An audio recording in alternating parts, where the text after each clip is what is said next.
बिस्मिल्लाहिर्रहमानिर्रहीम। 10th class. आज हम लोग चैप्टर नंबर 10 स्टार्ट करेंगे, जिसका नाम हमारे पास है एसिड, बेस एंड साल्ट्स। बेटे ये जो हमारे पास नाम है एसिड, बेस, साल्ट, तीन टर्म्स यूज़ की गई हैं। ये तीनों आप लोग पहले ये वर्ड सुन चुके हो। एसिड ये वर्ड सबको पता है, बहुत सारे क्लीनर्स में यूज़ होता है, डेली लाइफ में यूज़ होता है। बेस हमारे पास ये भी वर्ड नॉन है, NaOH, KOH हमारे पास बेस है। सॉल्ट्स NaCl आम घरों में यूज़ होता है, नमक वो सॉल्ट है। तो इस चैप्टर में हमने इन तीन चीज़ों के हवाले से पढ़ना है, इनके रिएक्शंस पढ़ने हैं, इनके यूजेस पढ़ने हैं, इनकी हिस्ट्री पढ़नी है कि आज के मॉडर्न दौर में जितनी हमारे पास इनके हवाले से इंफॉर्मेशन डराइव है, आखिर स्टेप बाय स्टेप ये आई इंफॉर्मेशन तो किस तरह से इवॉल्व हुई, किन किन ने काम किया, उस हवाले से आज हम इसका बेटे इंट्रोडक्शन पढ़ेंगे। और इंट्रोडक्शन में हमारे पास इस चैप्टर में एसिड से हम लोग स्टार्ट करेंगे। अब उससे पहले हम इन तीनों के हवाले से थोड़ा सा मैं आपको ये बता दूं कि ये तीनों अलग अलग क्लासेस हैं, इन तीनों की प्रॉपर्टीज़ अलग अलग हैं। तो एसिड से स्टार्ट करते हैं। बेटे एसिड हमारे पास दो किस्म के होते हैं, ऑर्गेनिक भी होते हैं और इनऑर्गेनिक भी होते हैं। अब ऑर्गेनिक का क्या मतलब है? ऑर्गेनिक का मतलब है बेटे ऐसे कंपाउंड्स जो हमारे पास कार्बन और हाइड्रोजन के बने हुए हों या उनके डेरिवेटिव्स हों। उनके डेरिवेटिव्स का क्या मतलब है कि उनके रिएक्शन से बने हुए हों। और इनऑर्गेनिक क्या है? सारे वो कंपाउंड जो कार्बन और हाइड्रोजन के अलावा हों, वो इनऑर्गेनिक कंपाउंड्स कहलाते हैं। तो इन दोनों को सम अप करते हुए बेटे ऑर्गेनिक ऐसे कंपाउंड्स जो कि कार्बन और हाइड्रोजन से बने हों, जबकि इनऑर्गेनिक ऐसे कंपाउंड्स जो कि कार्बन और हाइड्रोजन के अलावा जितने कंपाउंड्स हैं वो इनऑर्गेनिक में आते हैं। तो हमारे पास ऑर्गेनिक एसिड्स भी होते हैं और इनऑर्गेनिक एसिड्स भी होते हैं। अब इसकी हम बेटे ये सारी हिस्ट्री है, हिस्ट्री पर आते हैं, किन किन साइंटिस्ट ने काम किया, क्या क्या चीज़ें बताई। तो सबसे पहले और सबसे फेमस बेटे हमारे पास एक मुस्लिम साइंटिस्ट है, जाबर बिन हयान। ये मुस्लिम साइंटिस्ट है, बहुत फेमस साइंटिस्ट है। इसने सबसे पहले 3 एसिड्स बनाए जिनका नाम है HNO3, HCl और H2SO4। अच्छा बेटे ये इनिशियल स्टेजेस है आपकी केमिस्ट्री के हवाले से। इन फार्मूलाज का खास ध्यान रखना, इनमें गलती नहीं होनी चाहिए। जिस पैटर्न से लिखा गया है आपने उसी तरह लिखना है। अब जिस तरह देखिए H कैपिटल है, N भी कैपिटल है, O भी कैपिटल है, 3 हमारे पास छोटा सा ऑक्सीजन के साथ लिखा हुआ। अब इसका क्या मतलब है?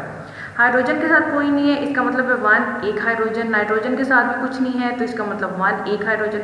ऑक्सीजन के साथ 3 है, इसका मतलब इसमें 3 ऑक्सीजन के एटम्स है। इसी तरह HCl hydrochloric acid, H2SO4 sulphuric acid. अभी इस स्टेज पर आप लोगों ने बस ये याद करना है कि जाबर बिन हयान ने 3 हमारे पास केमिकल्स बनाए थे, HNO3, HCl और H2SO4। तो ये इसका ग्रेट कंट्रीब्यूशन है एसिड्स के हवाले से। नेक्स्ट हमारे पास साइंटिस्ट है 1787 में लेवाइजर ने हमारे पास ये कहा कि जो बाइनरी कुछ कंपाउंड्स हैं, बाइनरी का क्या मतलब होता है? दो बाइनरी मतलब 2 कंपाउंड एक ही, लेकिन उसमें 2 किस्म के एलिमेंट्स होंगे। बाइनरी कंपाउंड्स जिनमें ऑक्सीजन प्रेजेंट हो, जैसे कि CO2 कार्बन डाइऑक्साइड इसका नाम है, SO2 सल्फर डाइऑक्साइड, कि ऐसे कंपाउंड्स को उसने एसिड का नाम दे दिया। ये उसका काम था। इसके बाद एक और साइंटिस्ट है 1815 में, उसमें अब ये नाम बेटे इसकी प्रोनाउंसिएशन का ध्यान रखना है, इसका नाम है सर। अब इसे 2 वर्ड्स में डिवाइड करो, HUM हम, PHREY इसे हम कहेंगे फ्री, हमफ्री डेवी। इस साइंटिस्ट ने एक बहुत सारे केमिकल्स को ऑब्जर्व किया, एनालाइज किया। उसने ये कहा कि हमारे पास जो बहुत सारे एसिड्स हैं उनमें हाइड्रोजन एक मेन कंस्टिट्यूएंट्स है, मेन हिस्सा है, उसका बड़ा रोल है, जैसे कि HCl। इसके अलावा ये भी देख लें, इनमें भी दोनों में हाइड्रोजन हमारे पास है। उसके अलावा उसने ये भी बताया कि हमारे पास जो water soluble metal oxide, metal जिस तरह के सोडियम, मैग्नीशियम एक्सेट्रा जितनी मेटल्स हैं, ऑक्साइड्स, मेटल ऑक्साइड का क्या मतलब है कि मेटल के साथ ऑक्सीजन बाइंड हो। मेटल ऑक्साइड्स की डिटेल हम इंशाल्लाह नेक्स्ट वीडियो पढ़ेंगे कि जितने वाटर सोल्यूबल कि ऐसे मेटल ऑक्साइड्स जो कि पानी में सोल्यूबल हों, वो रेड लिटमस पेपर को ब्लू में कन्वर्ट कर देते हैं। ये 2 उसने मेन काम किए थे कि हाइड्रोजन मेन कंस्टिट्यूएंट है एसिड का, और जो वाटर सॉल्युबल मेटल ऑक्साइड्स हैं वो रेड को ब्लू में कन्वर्ट कर देते हैं। बेटे लिटमस पेपर के हवाले से आपको थोड़ा बहुत तो आइडिया होगा कि हमारे पास एसिड और बेस की आइडेंटिफिकेशन के लिए यूज़ होती हैं।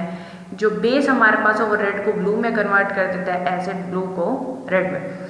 तो ये जो हमने अभी तक ये सारा पढ़ा है बेटे, इसमें आपने क्या चीज़ें याद करनी है? इसमें आपने याद करना है कि जाबिर बिन हयान ने कितने एसिड्स बनाए या ये एसिड्स किसने बनाए। इसके अलावा लेवाइजर का वर्क और सर हम्फ्री का वर्क, ये 3 शॉर्ट क्वेश्चंस या एमसीक्यूज बनते हैं। तो ये तो बात होगी बेटे कंट्रीब्यूशन की। अब बात करते हैं हम टर्म एसिड की। ये एक इम्पॉर्टेंट शॉर्ट क्वेश्चन है। टर्म एसिड हमारे पास डिराइव हुई कहाँ से? बेटे ये हमारे पास एक लैटिन वर्ड जिसे एसिडस कहते हैं उससे डिराइव हुई। हमारे पास मोस्टली वर्ड्स बेटे लैटिन या ग्रीक इनसे डिराइव हुए हैं। तो और इसका जो लफ्ज़ी मतलब है एक लैटिन लैंग्वेज में, उसका मतलब है सोर। तो ये एसिडस जो हमारे पास बेसिक इसका वर्ड है और एसिडस से ये एसिड का वर्ड डिराइव हुआ है। अब अगर हम कॉमन कुछ एग्जांपल्स बात करें कि डेली लाइफ में एसिड्स हमारे पास क्या है, तो बेटे डेली लाइफ में हमारे पास एसिटिक एसिड जिसे हम कहते हैं विनेगर, सिरका, ये हमारे पास पहला एसिड था जिससे फर्स्ट नॉन एसिड हमारे पास आया था। अब बेटे इस इंट्रोडक्शन में क्वेश्चंस देखें, आपको एमसीक्यूज के तौर पर पूछा जा सकता है what is the meaning of acidus, ठीक है।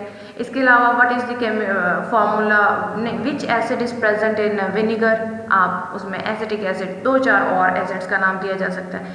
तो ये 2 आपके पास शॉर्ट क्वेश्चंस हो जाएंगे और ये 3 आपके पास हो जाएंगे शॉर्ट क्वेश्चंस।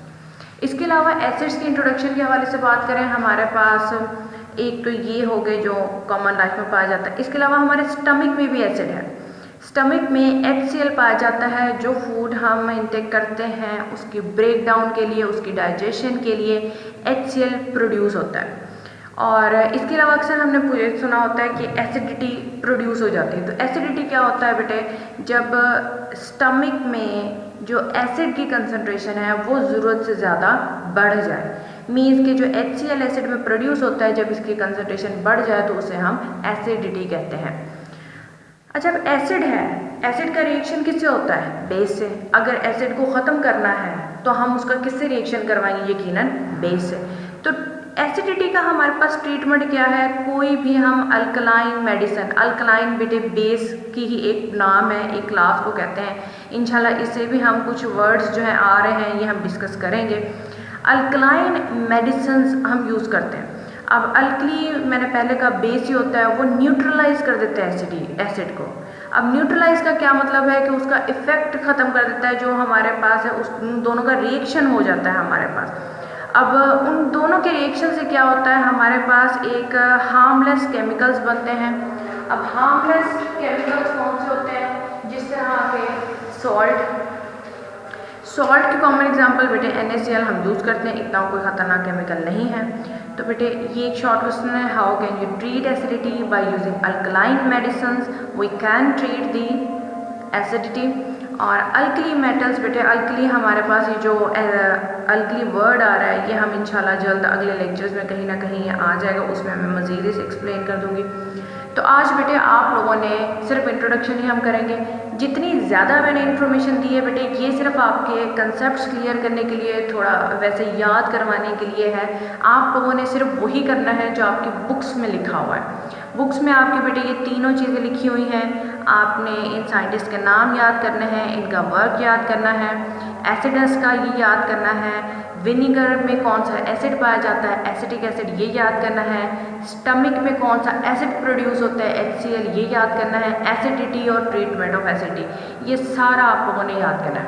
अगर कोई कन्फ्यूजन हो इसमें किसी भी वर्ड में, किसी कंसेप्ट में, कोई चीज़ के हवाले से तो